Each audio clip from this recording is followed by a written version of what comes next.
Hi, everybody. I'm Scott, And I'm Luke. And I'm Jonathan. and this is the No Way to Hollywood podcast. Thanks for being here. Yeah, we really appreciate you joining us here now. Yeah, it is nice.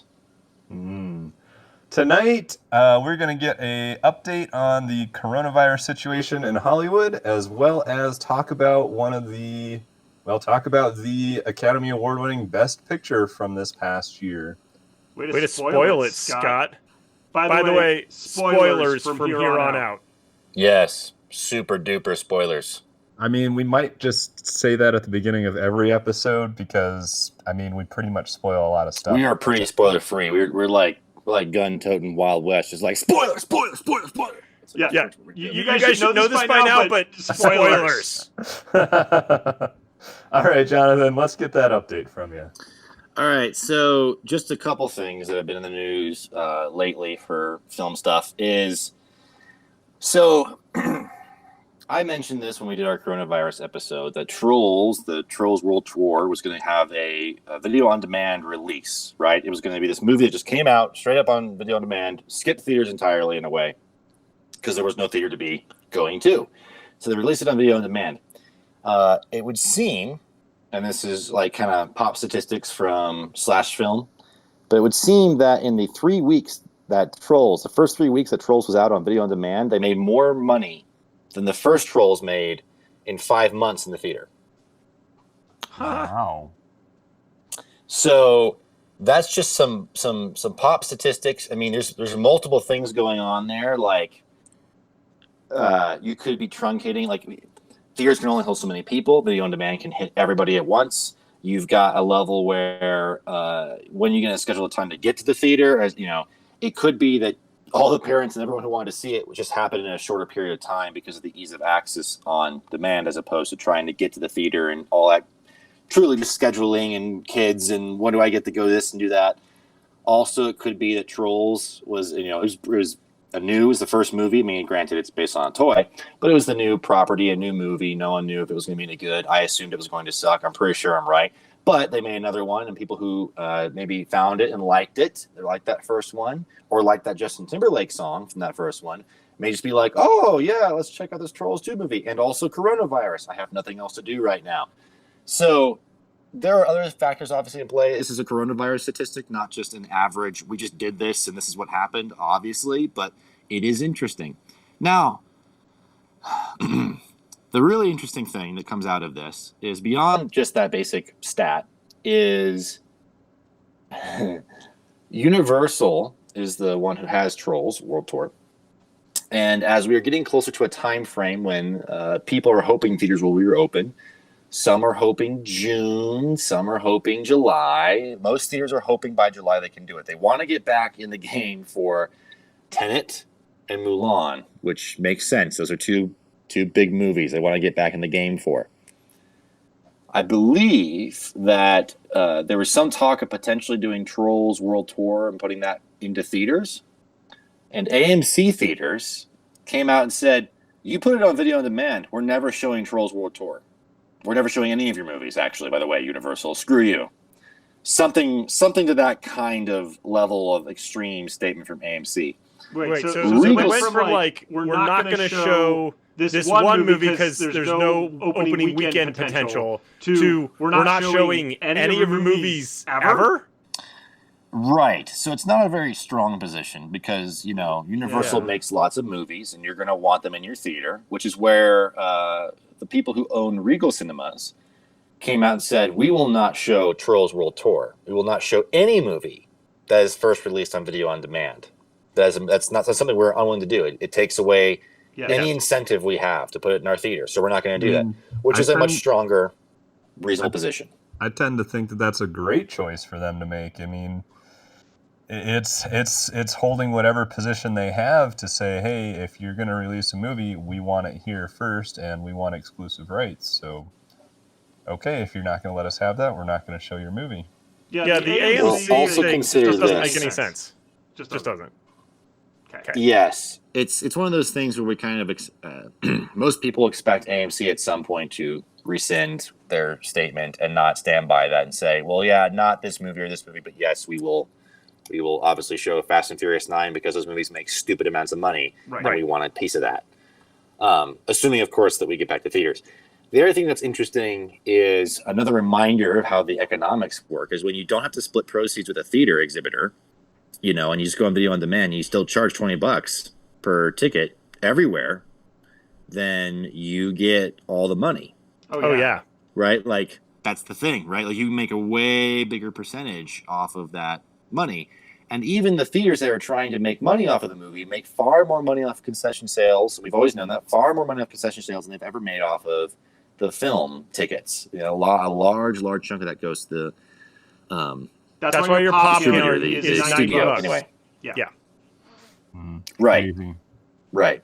So that's why it's things like AMC, A-List kind of make sense for them. Like, hey, here's your free ticket. Come buy some concessions. If you don't spend on the ticket, maybe you'll spend money on our stuff.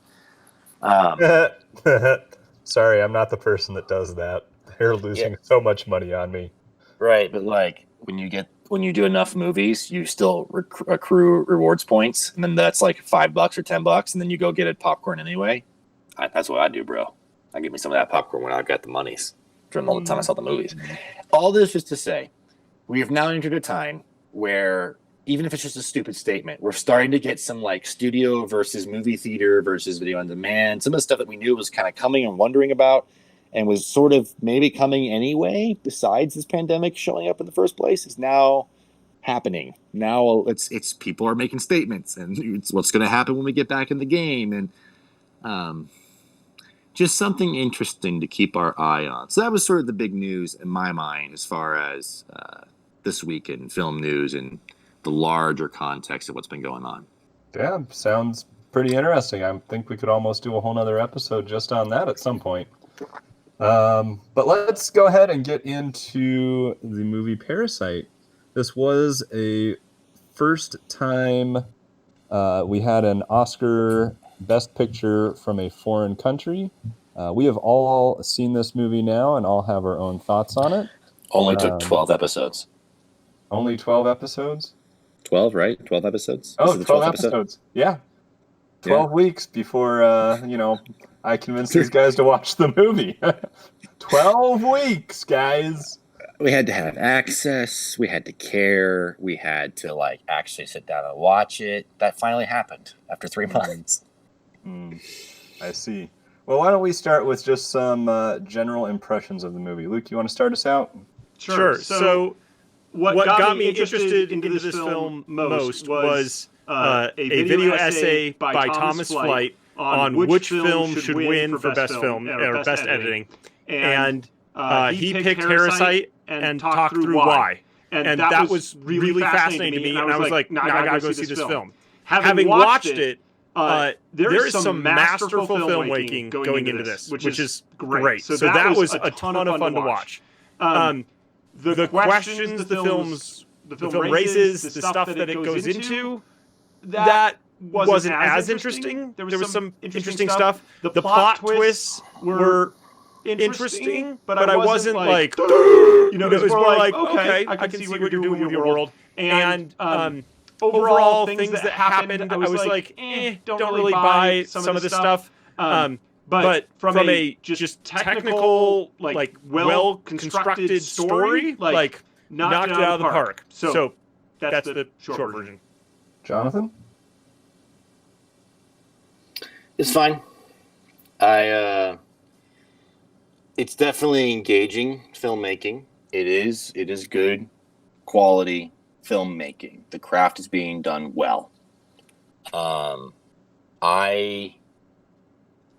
a story perspective, it's written well in how it lets itself crescendo. It's got good structure. It surprises you and keeps you on the edge of your seat, and it has good metaphors that are making sense even in a different culture. So I think that yes, it's very well done. Personally, it doesn't do anything for me extra. It's engaging enough. It's engaging enough that I have definitely. I just watched it, so it hasn't sat with me for terribly long. And in the few days, I've wanted to discuss it, right? I've wanted to talk about it. Maybe when I talk about it, it'll be out of my system when I'm done. But there's a chance that I'll maybe want to revisit it. But it is not the kind of story or movie that I'm usually interested in the subject matter it has, in what it's maybe trying to say or explore, even if you're saying it's not trying to say anything. And I heard, this is maybe not the movie's fault, but I heard when I went into it that it was a lot about classism and wealth disparity and those issues. And that's absolutely there. But I find that to be I find that assessment of the film to be a little shallow, because I don't think it's really, I don't think it's a very strong part of the movie. The wealth aspect is very much apparent, but it's not like the thing that makes everybody have the problems that they have, amongst other things. So I can say a lot about it, but my first impressions are, okay. Yeah. I made the effort to go see this film when the theaters were still open, and I enjoyed my experience in the theater watching this movie. Like Luke said, the technical aspects of the filmmaking, the angles, the camera work, what they chose to show in the picture, the acting performances, even, I thought were very well done. Like, this was a good movie from that aspect. The story is good. It is enjoyable. There were moments when I definitely kind of bought in. There were moments when I kind of went, meh, maybe this isn't so realistic. But ultimately, I enjoyed the experience, and that's the plus that I take from it. Now, I do want to talk about kind of all the political messages, kind of like Jonathan was talking about, this class disparity and the questions it raised there. There was so much talk about that, and I think that's a very typical thing for Hollywood to actually want to do, is read into these movies, hey, we're making a statement about this. And I didn't feel like Parasite was the movie that necessarily wanted to shove that in my face, except for the fact that people wanted to talk about that after the movie. And that was so built up from the media standpoint outside of the movie itself that watching the movie, I kind of felt like, okay, this movie is kind of walking a line between being a political message and not. And I'm not sure that the filmmakers really wanted it to be the political message. And I'm thankful for that aspect of it. And at the same time, because the media has talked so much about it, it almost taints this movie a little bit for me. Well, and the director clearly said, and his other films have shown, that he's interested in this class discussion about money and wealth and what does it do and what happens to you when you don't have enough and all this stuff. Like, he's clearly interested in this, and I don't want to rehash anything from all the video essays that I watched on this topic, so I'll link to some in the description here. But one example that somebody pointed out in a video essay was that, water, when it rains, for the wealthy family, they're like, oh man, it ruined our camping trip. Oh, we're going to have a party now in our backyard, right? And for the poorer family, this just destroyed their house and forced half the city to live in a gym and deal with all that, right? Like the disparity between what the rain does to people is huge, and being poor negatively impacts you, right? And so that's theoretically one of the things that the director has said, this is what I'm talking about and what I was interested in as I did this film. And when I watched the film, I actually, because I'm a wealthy American, did not even catch the fact that the driver was supposed to be upset about the mom saying, oh, we had to cancel our camping trip. It was so sad when he's had this. That didn't even register on my mind. And then when people are like, see, it's because you are so clueless and out of touch that you don't see that. My immediate thought was, right, but this movie doesn't talk about how rain impacts farmers and how it's actually essential for them to survive. So how many people do we have to be able to acknowledge and understand in order for this to be like meaningful, right? And so for me, this film touches on stuff where I'm like, okay, but like, I'm not sure what to do about it, or even if this is a complete enough picture for me to even take a step forward in. Yeah, I mean, I don't disagree with you, and that's part of why I feel like this film walks that political line for me of, is it really trying to be political or not? And part of my frustration with Hollywood is simply that too many times the directors or whoever's got creative control wants their stories to be so political, and then it gets celebrated because of how political it is. And so this movie, for me, even though it was still kind of approaching that political topic, did it in such a way where I didn't feel like, oh yeah, this is trying to make a political statement and change the world right now. And to me, based on what you said, Luke, from the essays that you've watched, says maybe the filmmaker didn't do as good a job with this movie as he thought or wanted to do. I have some thoughts on all of this, and that's I think one of the biggest problems I have with this film, or one of the reasons it's just like, it's an engaging filmmaking work and it's interesting or intense at times, but it's not anything that matters to me really, is because I don't have empathy, and I don't have empathy for any of the characters. There's not one character that there actually, you know what, there is one that I might have empathy for, and that character is essentially tossed aside at the end of the movie. But well, I guess just to go into that, every character in this movie is essentially a slime ball. One kind of slime ball or another. They're dishonest about something. They're ugly about something. They're mean about something. They're completely oblivious about something. And this is everybody. This starts with our main characters, the family who's in this sub basement. And yes, the rich people are also slime balls. And the housemaid that gets fired is also kind of a slime ball in a sense, right?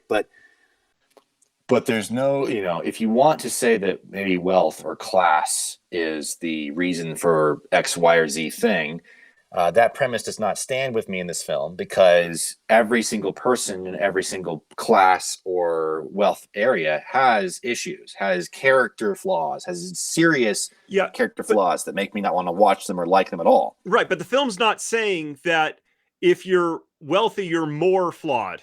It's that there are different flaws and different things that impact you based off of your wealth. And so one of the major themes is the idea of you can be nicer if you are wealthier, because you don't have to worry about like just clawing by.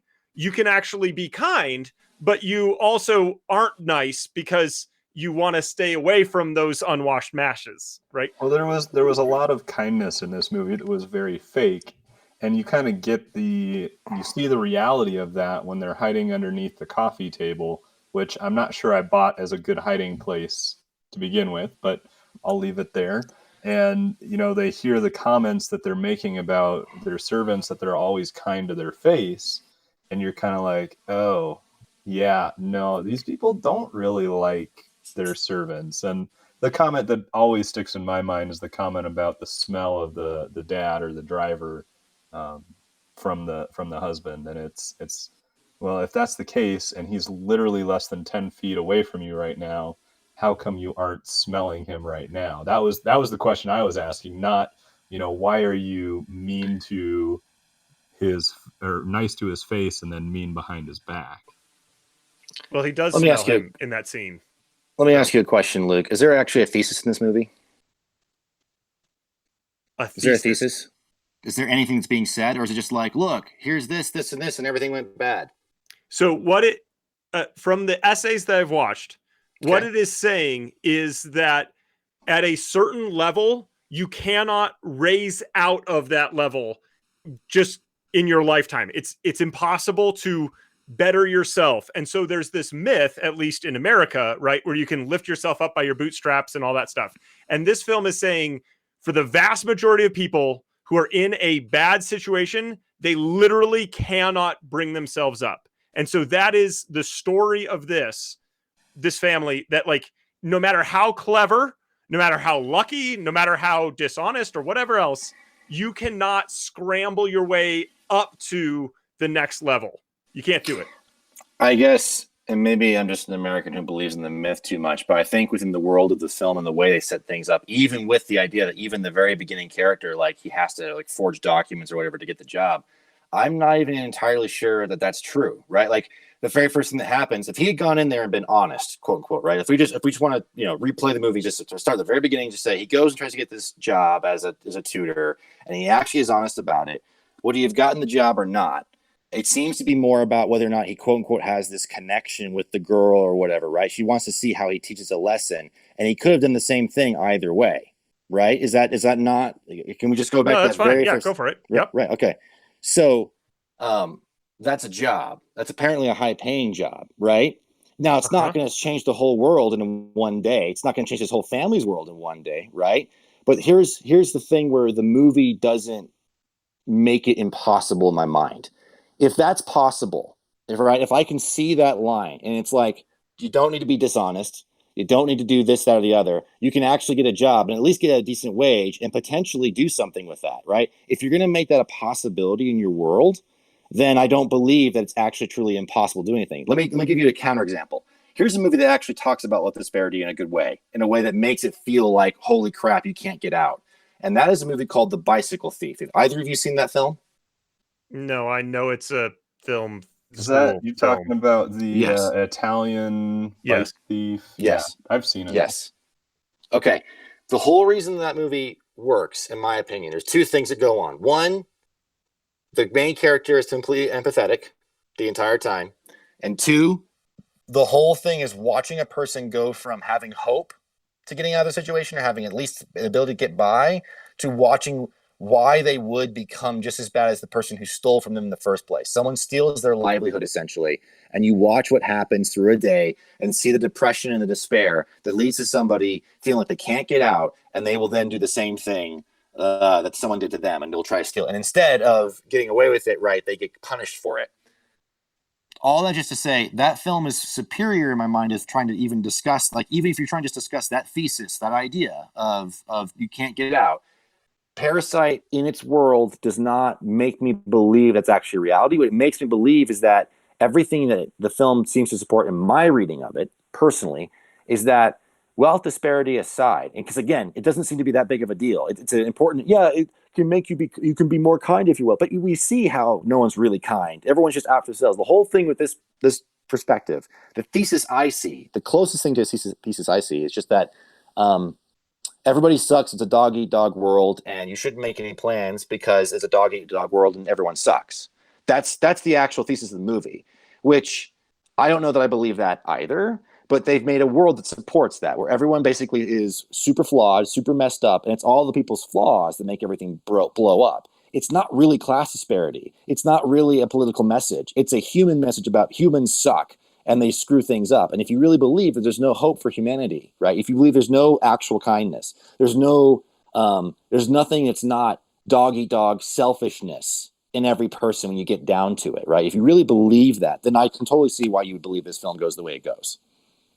But I think that's the actual thesis of the film. And that's something I don't necessarily like. I very much believe in humans' ability to be depraved and assume it for all of us, including myself. But I do not believe that is the end all be all, if that makes any sense. I disagree with your assessment of what the thesis of the film is, because that's one character's view. He gets to the don't make any plans because it's all just going to fall apart anyway. And then he ends up making a plan and it ends up working out sort of for himself, in a really terrible way, but like at least he's free in his solitude, like he exchanged prison for prison, whatever. But like that's one character. That is not everyone in the film. And the film is far more nuanced and broad than that because it has so many different characters with different views on the world, including the son, who in a lot of the video essays, they say, he's that side and then the dad's the other side, right? So but it doesn't matter what they believe because they all fall into the thesis of the one character who says that thesis. No one else escapes that thesis, and no one else has a thesis that actually works. No one has a. Let me ask you again. What is the thesis of the movie then?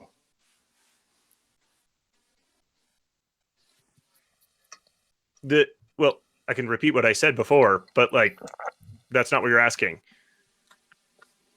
No, it is what I'm asking. What is this movie about? What does this movie posit? What is it? What is it saying? Is it saying anything?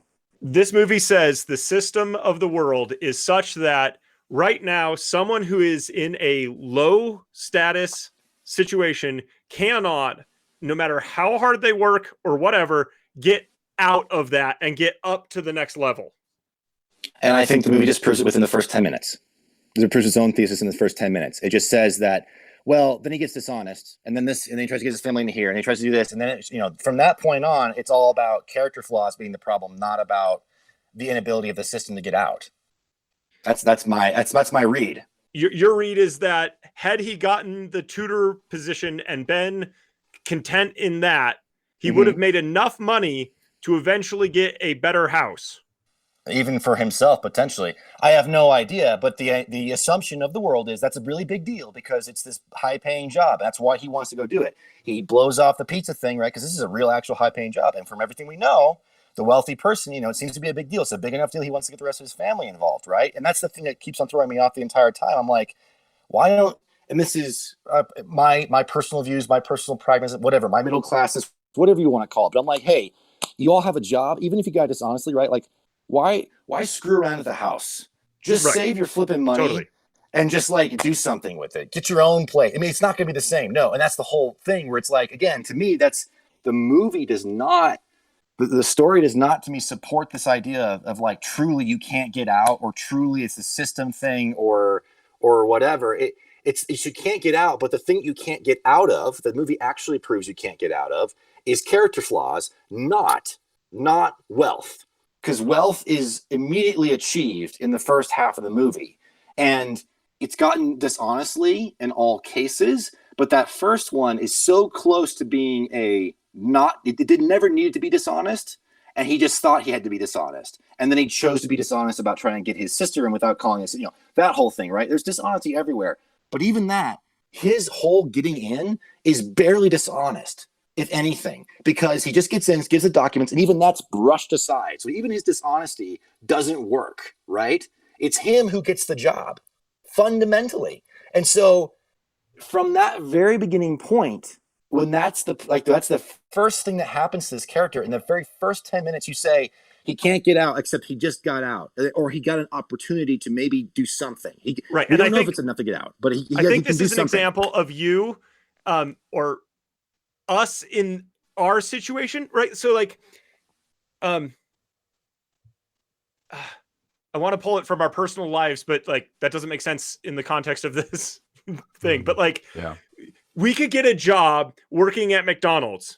And if you've never had a job and you are living on the streets, getting a McDonald's job is huge.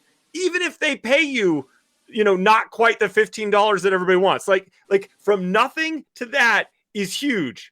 But that is not something you can actually live off of. You can't buy a house. And I think that's the case here.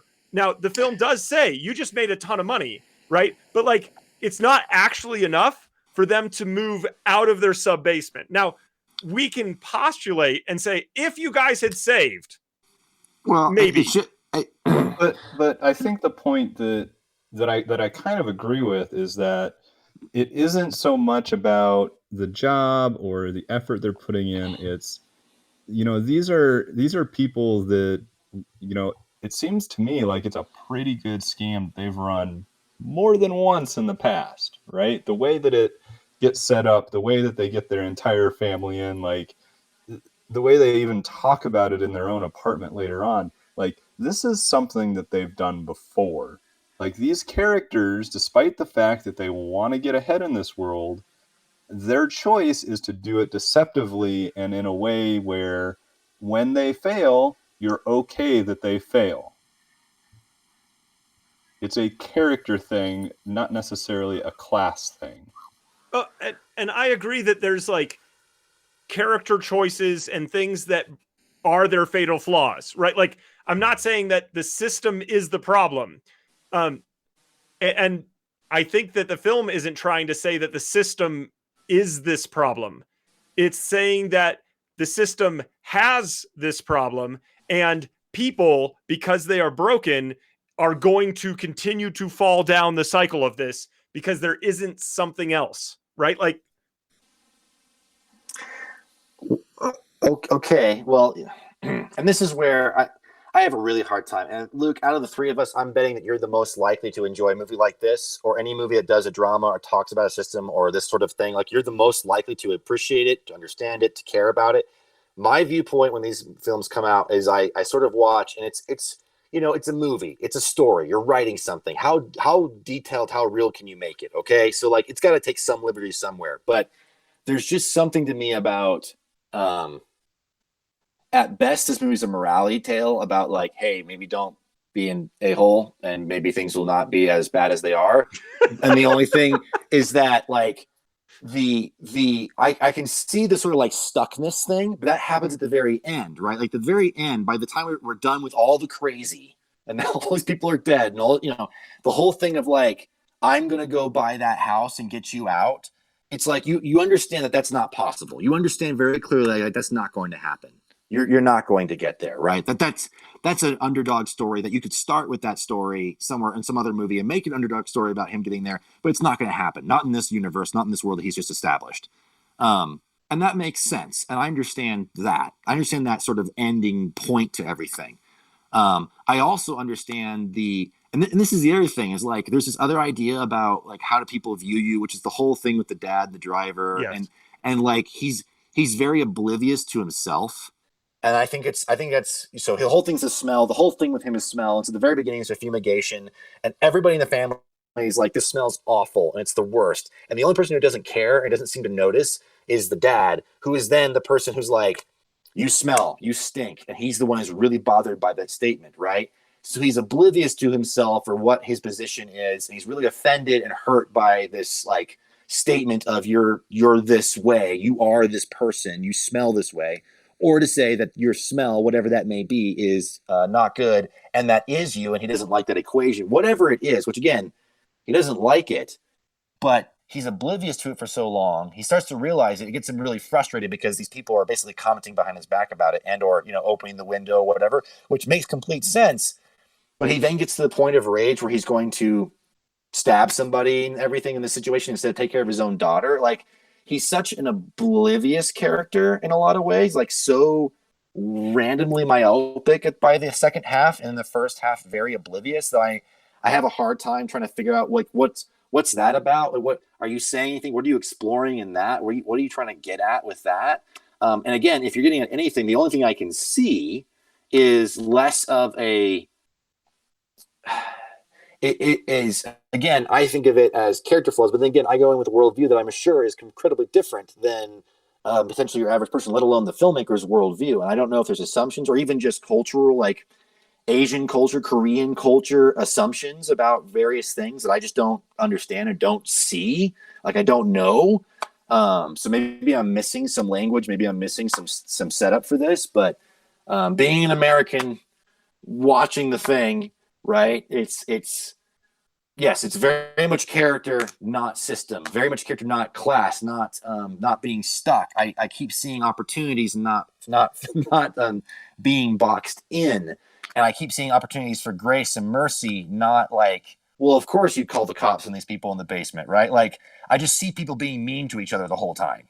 I see people being not really kind and being superficial, right? And even the this is the one character that I got closest to having empathy towards is maybe two people. The guy in the basement, because I don't know much about him, and he apparently is just like he's trying to save his own life, and so he needs help in this. He's this helpless character in the basement, and his wife gets killed in this stupid foray of everyone fighting each other for this thing, right? So his wife gets killed. I have a certain level of empathy for him, and then he goes nuts and starts murdering everybody because he's just broke. And then there's the mother, the rich woman who is basically dim and stupid, who apparently wants her husband to buy her drugs or something. Like, that was another thing where I was like, wait, what's going on there? Are you just trying to throw in that the rich people were judging people for drugs and judging people for sex and judging people for all these things? According to a video essay, it's actually them role playing like their son who's playing a Indian in his teepee. They're role playing being the driver and whatever drug slut in the car thing. So it's like two role playing thing. I didn't get it either. Okay. Well, that sort of helps. Anyway, point is, she's dim, and that's the whole thing. But she's basically like, she comes across, and this is, maybe I'm just stupid. Maybe I don't see the world in a certain way, but she comes across to me as being dim, sure, but she also comes across as like just trying to get the best thing she can and trying to find people she can trust. Like she just comes across to me. She's like, I'm just trying to figure out a way to help my son. I'm trying to figure out a way to help my daughter. I'm trying to figure this out. I really want the best thing, and I have money, and so I'll throw it around if I can to get the best thing for my family, which I'm like, I don't have a fundamental issue with that. I just don't. And then her family dies. Yeah. Right? And then we don't see her again. She's just like, she's the most empathetic character to me by the end, and she's just gone. She just disappears. Yeah, and I think one of the things that I appreciated about both families in the movie is just how close and how strong their relationships were. And, you know, that's kind of like well, if I have to find one redeeming quality in this movie, well, at least the families loved each other, you know? Question, is it really strong at all?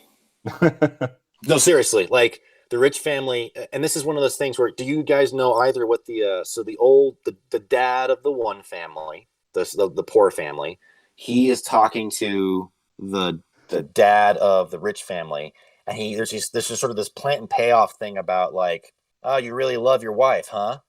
And there's this sort of weird hesitation or this thing about, or like an accusation being made about that or something. Well, dads are probably the least likely I mean, both dads are the characters that care about the rest of their family the least, right?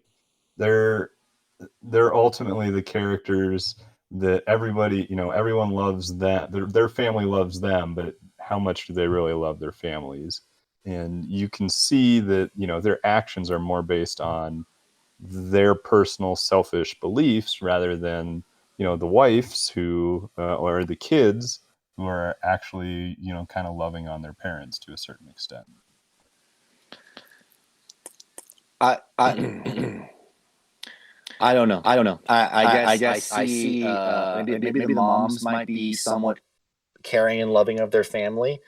The siblings, the kids are mostly especially in the rich family, they're mostly characters who are just like trying to escape whatever thing they're feeling or dealing with. Like, and especially for the young boy, I get his acting out. He saw a freaking crazy man, which is, by the way, the best shot of the movie. He saw a crazy dude on his stairway and hasn't been able to get it out of his head the entire time.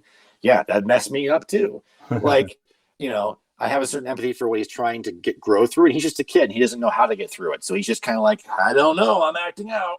And the girl in the rich family, like, she's just kind of, I guess, wanting love, right? She just wants some sort of meaning or love or validation or something like that. And then the siblings in the other family, I don't know what's the girl, the sister wants. She's kind of, she's smart and clever. You kind of like her, but like, what is she? I guess I just have a hard time buying this premise that it's about like that there's a redeeming quality of everyone loving each other, or the families loving each other. There's a certain tight-knitness, but it's also very, I don't know. There's something about it that just seems like it could break apart at any second in my mind. Maybe I'm just reading into it, but just something about that doesn't seem very, I don't know. Maybe we're going off in the wrong direction. When I watch this movie, so many things just don't add up to me. Yeah. Well, let's do one final thing as we talk about Parasite. After our conversation tonight, do you like this movie more or less or the same as before we started this conversation? I like the movie the same. And we didn't really talk about any of the things I like about it. I mean, I mentioned the technical stuff, right? So I still very much enjoy that. I don't know if I'd need to watch it again because, the ending wasn't very strong for me. But there was stuff, and the way that it was built was really good. I don't know. It's about where it was for me. Okay, Jonathan? Yeah, it's the same. It hasn't changed much. I would like to let Luke have a little bit of time to talk about some things he likes, if there's some things he wants to talk about that he likes. I don't mean to dominate the conversation about what I'm noticing, but yes, the movie to me was just very, It stays the same.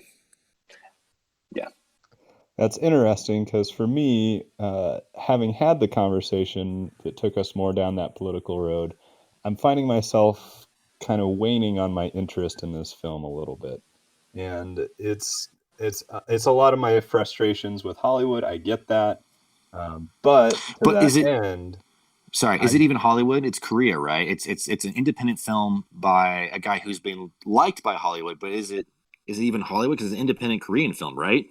Well, the reason I would posit that it did so well at the Academy Awards is because it was a Hollywood movie, ultimately. It was his work trying to do something that he knew Hollywood would like, ultimately to get the recognition from Hollywood. Okay. Maybe. I don't know. I don't know the filmmaker well enough. That doesn't read true to me at all. But yeah, I don't know either. Well, we have taken quite a bit of time to talk about this, so let's go ahead and close with some recommendations for our viewers. Crap. Every time you want me to do this. Scott, what's your recommendation? And I'll decide whether I want to back that. Okay. I'm going to recommend 2 films. These are my what I like to call my Jim Carrey recommendations. The first is The Truman Show. I find this movie to be very interesting and very thought-provoking in the way that it kind of shows human nature and desire for control and how that is affecting people around you. Very good story, very well done. Love the characters in the movie. It's great. I think it also speaks to a lot of, how should we be living as society kind of a thing. So Truman Show, go ahead, check that out. And my other Jim Carrey recommendation is Eternal Sunshine on the Spotless Mind. This is a fascinating movie that kind of posits the question of, would you choose to have your memory of a certain person erased? And it kind of deals with a lot of these 2 characters that actually do have their memories erased and how that affects them, and what, and then the characters around them that are affected by the decisions they're making throughout. So 2 great movies, both Jim Carrey, both thought-provoking. I would say not your standard slapstick comedy Jim Carrey. These are both more serious movies, but still have their funny and enjoyable moments. Eternal Spotlight of the Sun, whatever. Eternal Sunshine of the Spotless Mind. I like that movie. And actually, I think the question that's even more interesting in the film is, if you have your memory erased and you go back to someone, what does that mean? Because it's kind of one of the major questions there. And so, yeah, both those movies are good. I enjoy them.